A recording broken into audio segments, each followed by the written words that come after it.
Chapter number 1 जिसका नाम है इंट्रोडक्शन टू बायोलॉजी यानी कि बायोलॉजी का तारुफ। जैसे कि इसका नाम ही बायोलॉजी का तारुफ है, तो हम सबसे पहले बायोलॉजी की डेफिनेशन को देखेंगे। तो जो बायोलॉजी की डेफिनेशन है, बायोलॉजी का जो लफ्ज़ है वो दो यूनानी अल्फाज से मखूज है। It is the combination of two Greek words. कौन कौन से? पहला है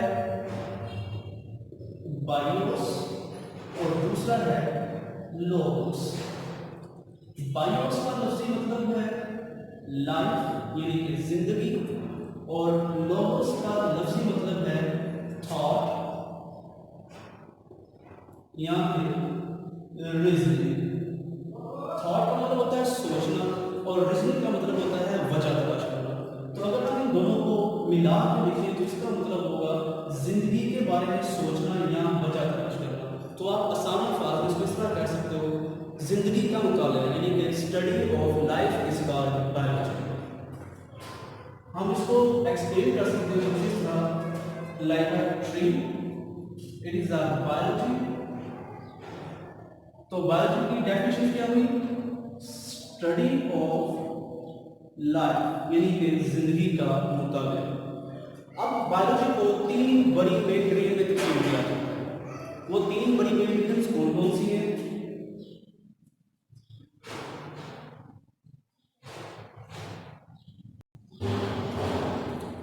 सबसे पहले नंबर पे आती है ज़ूलॉजी।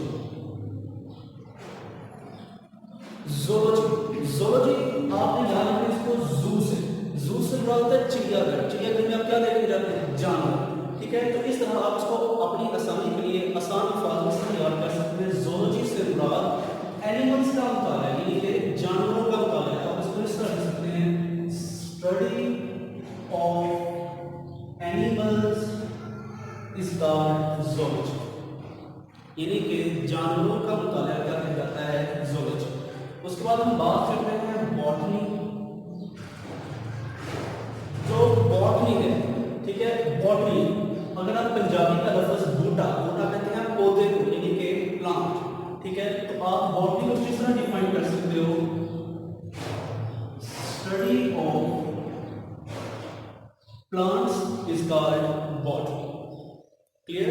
अब हम लास्ट एंड फाइनल देखते हैं माइक्रो बायोलॉजी।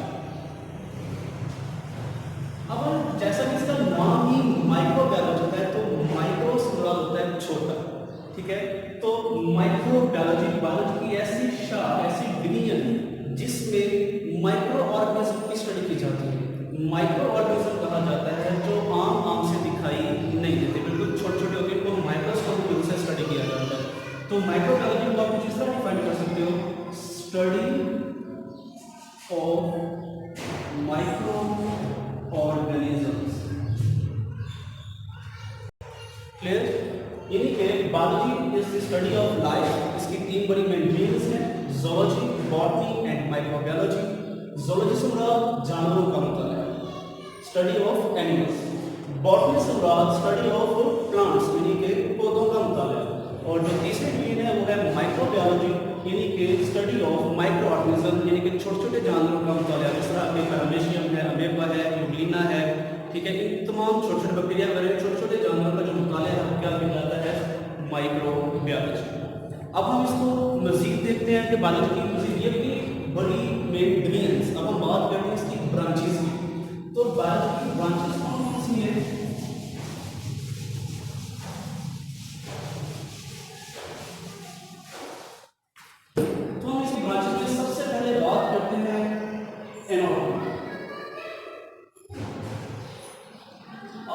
एनाटॉमी है, एनाटॉमी भी दो अल्फाज का मजमूआ है। वो दो अल्फाज कौन कौन से हैं? एक है एना और दूसरा है टोमी। जो एना का मतलब होता है वो होता है आर्क, ठीक है, और जब फिर टोमी का मतलब होता है कटिंग। कटिंग से मतलब कट करना। तो एनाटॉमी को अगर मजमूई तौर पर हम देखें तो एनाटॉमी ऐसी ब्रांच है जिसमें जानदारों को डाइसेक्ट किया जाता है। डाइसेक्ट से मतलब होता है चीर फाड़ करना, काटना, और काट के उनके अंदर वाले हिस्सों का मुताला करना, अंदरूनी साखों का मुताला करना क्या कहलाता है? एनाटॉमी यानी कि study of internal structure.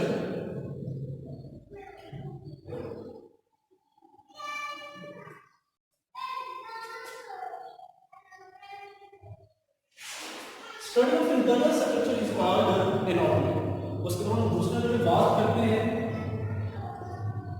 Morphology. अभी मॉर्फोलॉजी क्या है? मॉर्फोलॉजी भी दो अल्फाज का मजमूआ है। वो दो अल्फाज कौन से हैं? तो एक है मॉर्फो, दूसरा है लॉजी। मॉर्फो का मतलब आप इस तरह कर सकते हो, फॉर्म, स्ट्रक्चर या फिर शेप, और लॉजी का मतलब वैसे ही स्टडी करते हैं, यानी कि जानदारों के साख्त का मुताला करना, जानदारों के स्ट्रक्चर का मुताला करना, बनावट कि जानदार बना कैसे है। ठीक है, तो जानदारों के स्ट्रक्चर, शेप व फॉर्म का मुताला करना क्या कहलाता है? मॉर्फोलॉजी। तो आप इसको इस तरह कह सकते हो, study of form of animals. यानी कि एनिमल्स की जगह पे आप किसी भी जानवर के ऑर्गेनिज्म कर सकते हैं, यानी कि जानदारों के स्ट्रक्चर का, उनकी फॉर्म का, उनकी शेप का मुताला जो है क्या कहलाता है? मॉर्फोलॉजी। उसके बाद तीसरी ब्रांच में आते हैं, जो उसकी तीसरी ब्रांच है वो है हिस्टोलॉजी। हिस्टोलॉजी से क्या होता है? बायोलॉजी की ऐसी शाख जिसमें जानदारों के टिश्यूज का माइक्रोस्कोप की मदद से मुताला किया जाता है, हिस्टोलॉजी कहलाती है। हिस्टोलॉजी में दो अल्फाज का है, हिस्टो से मुराद होता है टिश्यू और लॉजी से मुराद होता है स्टडी करना। ठीक है, तो जानदारों के टिश्यूज का मुताला करना हिस्टोलॉजी कहलाता है। लेकिन आप इस तरह इसकी डेफिनेशन करेंगे, माइक्रोस्कोपिक स्टडी ऑफ टिश्यूज, जानदारों के टिश्यूज का माइक्रोस्कोप की मदद से मुताला करना क्या कहलाता है? हिस्टोलॉजी। उसके बाद हम इसकी मजीद ब्रांचेस की तरफ देखते हैं।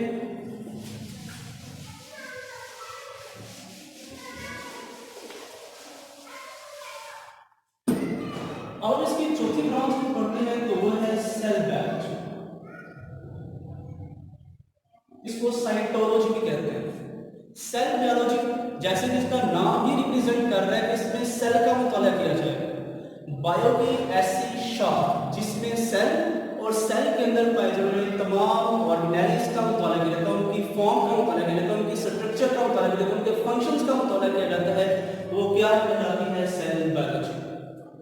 Cell biology is the branch of biology which deals with the study of cell, its organisms and their functions and their structure. ठीक है, यानी कि बायो की ऐसी शाख जिसमें सेल और सेल के अंदर पाए जाने वाले ऑर्गेनिज्म की साख्त और अफाल का मुताला किया जाता है, क्या कहलाती है? Cell biology. ठीक है, यानी कि इसमें स्टडी ऑफ सेल, यानी कि सेल का मुताला करना क्या कहलाता है? Cell biology. उसके बाद हम बात करते हैं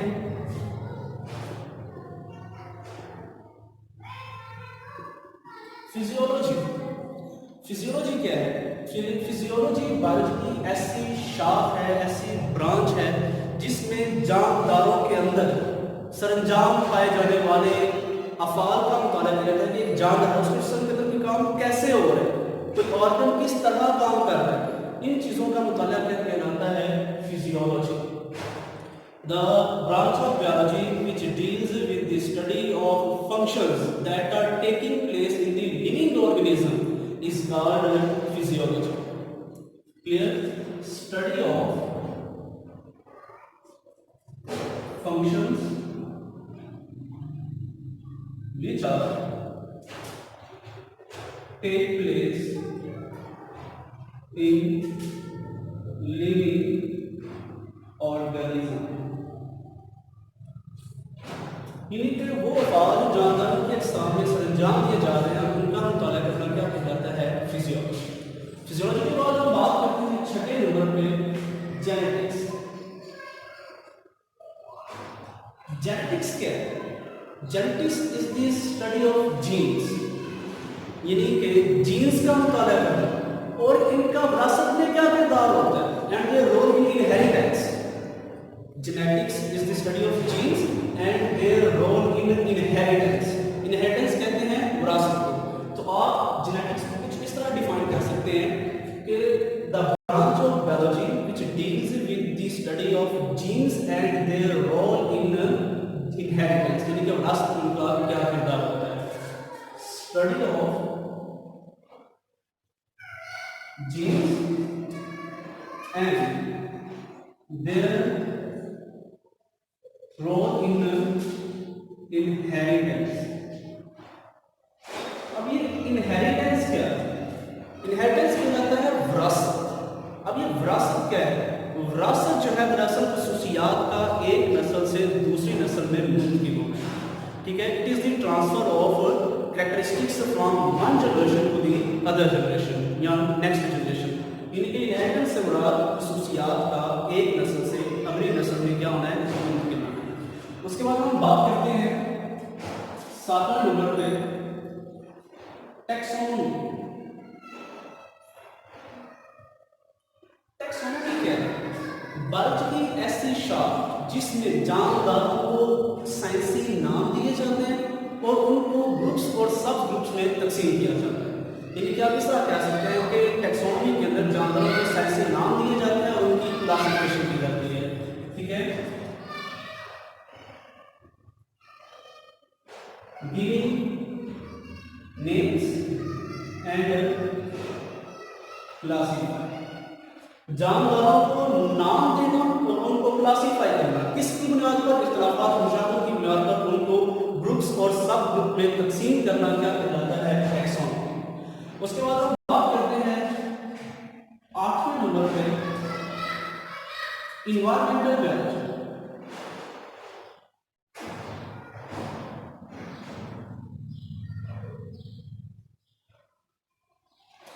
अब इन्वायरमेंटल बायोलॉजी नाम ही इसको ज़ाहिर कर रहा है कि इसमें इन्वायरमेंट यानी कि माहौल। इन्वायरमेंटल बायोलॉजी की ऐसी शाख है जिसमें जानदार का उसके माहौल के साथ क्या ताल्लुक है, क्या रिलेशनशिप है, इसको स्टडी किया जाता है, इसका मुताला किया जाता है, तो वो इन्वायरमेंटल बायोलॉजी कहलाता है। The branch of biology which deal with study of interactions between organism and it's environment, यानी कि जानदार और उसके माहौल के दरमियान जो रिलेशनशिप है उसको स्टडी करना। Study of relationship between organism and it's environment, यानी कि जानदार और उसके माहौल के दरमियान क्या रिलेशनशिप है, क्या ताल्लुक है, ठीक है, उसका मुताला करना क्या कहलाता है? Environmental biology. क्लियर? उसके बाद हम बात करते हैं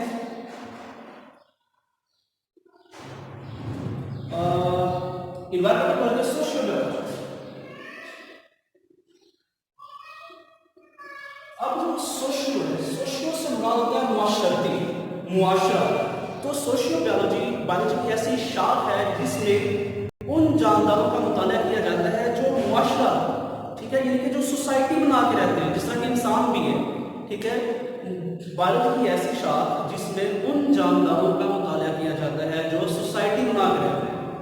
the branch of biology which deals with the study of organism which live together to form societies, यानी कि जो क्या बना के रहते हैं? कॉलोनियां, या आप ये कह सकते हैं कि जो सोसाइटी यानी कि मुआशरा बना के रहते हैं, उन जानदारों का मुताला करना क्या कहलाता है? सोशियो बायोलॉजी, ठीक है। तो बायोलॉजी का आप किस तरह कर सकते हो? Study of social behaviour of organisms, यानी कि जानदारों के मुआशरती रवैयों का मुताला करना, तो आपस में किस तरह रहते हैं, किस तरह एक दूसरे के साथ लेन देन करते हैं, ठीक है, इस चीज का मुताला हम किसके अंदर करते हैं? सोशियो बायोलॉजी के अंदर। उसके बाद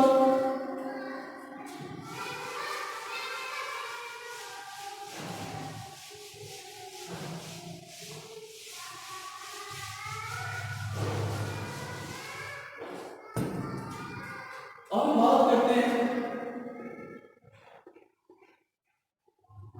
पैलियोंटोलॉजी। पैलियोंटोलॉजी क्या है? पैलियोंटोलॉजी बायोलॉजी की ऐसी शाख है जिसमें फॉसिल्स का मुताला किया जाता है, ठीक है। Study of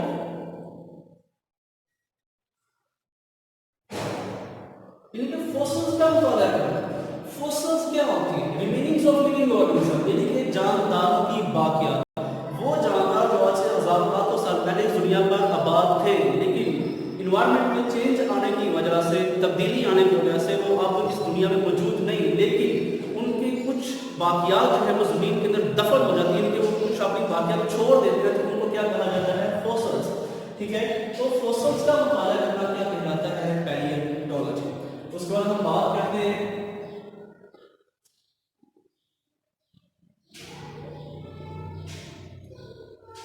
parasitology. अब इसका नाम ही जाहिर करता है कि पैरासाइट, यानी कि कोई पैरासाइट है। ठीक है, पैरासाइटोलॉजी बायोलॉजी की ऐसी शाख जिसमें पैरासाइट का मुताला किया जाता है। ठीक है, स्टडी ऑफ पैरासाइट।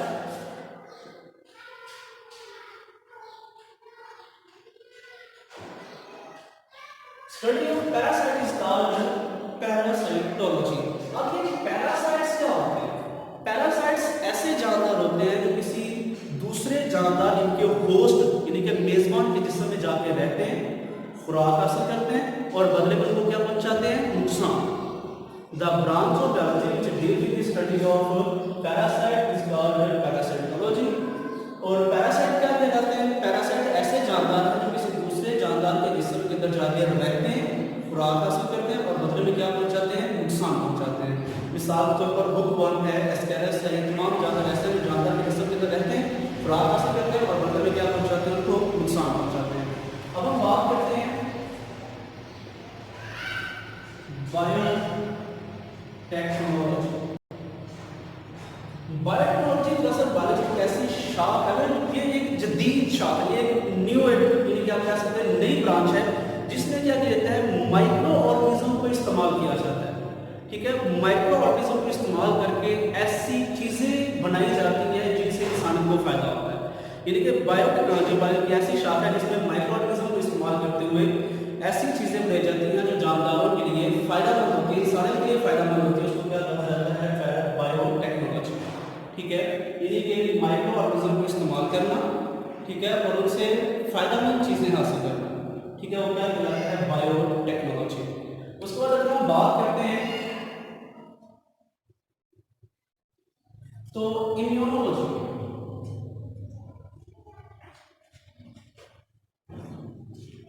अब नाम ही इसका ज्यादा कहता है इम्यूनोलॉजी, यानी कि immune system, study of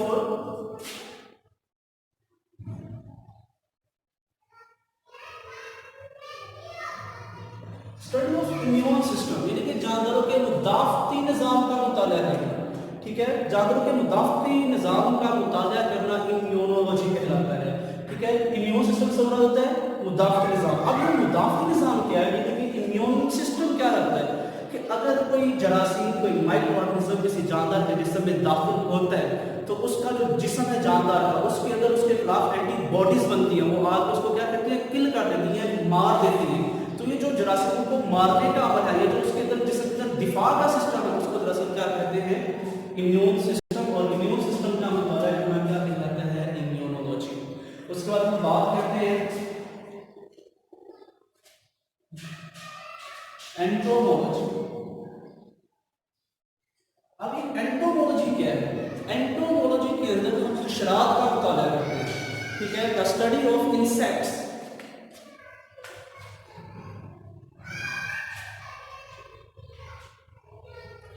Study of insects is called